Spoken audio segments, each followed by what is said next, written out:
Welcome back to another episode of Today from Yesterday and the next video on the Syrian Civil War. Today's video is all about the most recent history of the Civil War. But like I said in my last video, in order to truly understand an event, you have to get to know its past, which is all explained in my last video. Is that a shameless plug, or am I extremely passionate about people learning about the history of an event? It's both. If you remember, we last left off with Hafez's death and Bashar's rise. In the early years of Bashar's presidency, he released a lot of political prisoners that his father had imprisoned. And he tolerated a large amount of political freedom. This became known as the Damascus Spring. Bashar intended this to be a move that sort of said like, hey guys, Hafez is my father, I'm nothing like him, I'm not oppressive, I'm cool, you guys like me. So political groups began meeting and discussing political reform. Now Bashar intended to allow people to have more freedoms, but the discussion of reform was a bit too far for him. In Bashar's opinion, reform would mean a loss of power and stability for the region. Bashar was like, there's no harm in a little talk, right?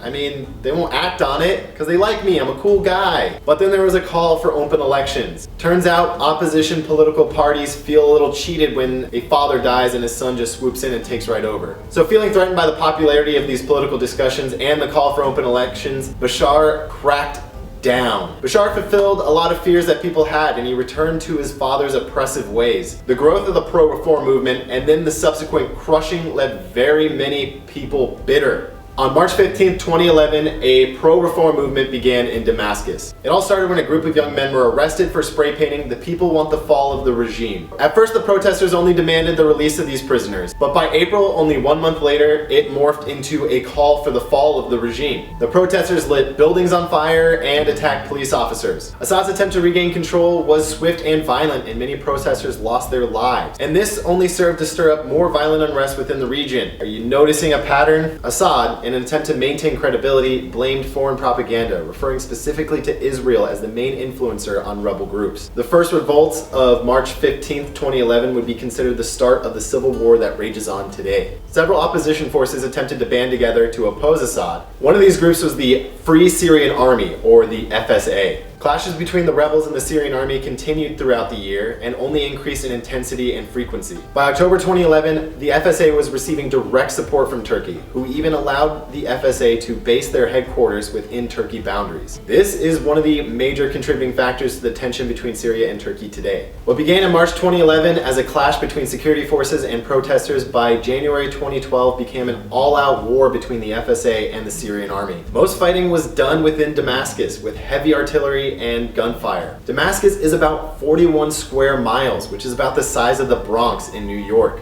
Imagine all of that fighting going on in that tiny area. Civilian casualties continued to rise as the fighting intensified. By 2014, the FSA had claimed several cities and territories, and during the confusion and chaos, ISIS was able to move in and claim some territory as well. As you may already know, ISIS is a military group that has declared a caliphate, meaning that they claim full military, political, and religious control over all Muslims. Obviously, there are many Islamic leaders who do not recognize this claim.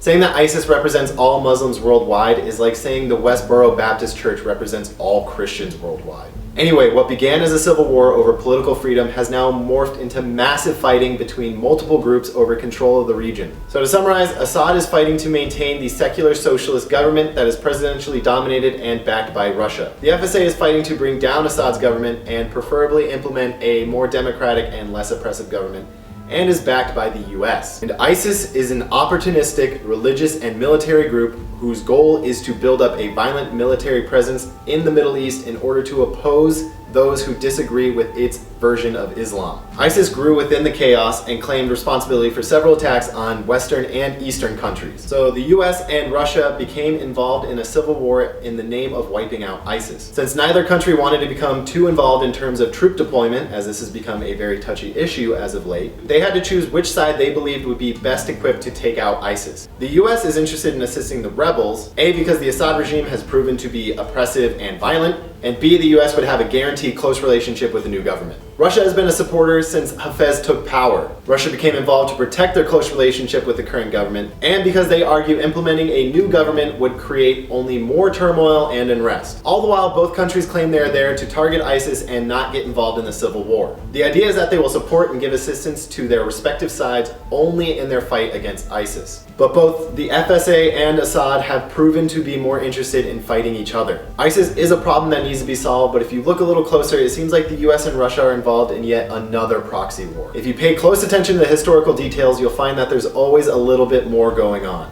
Thanks for watching, and I'll see you next time.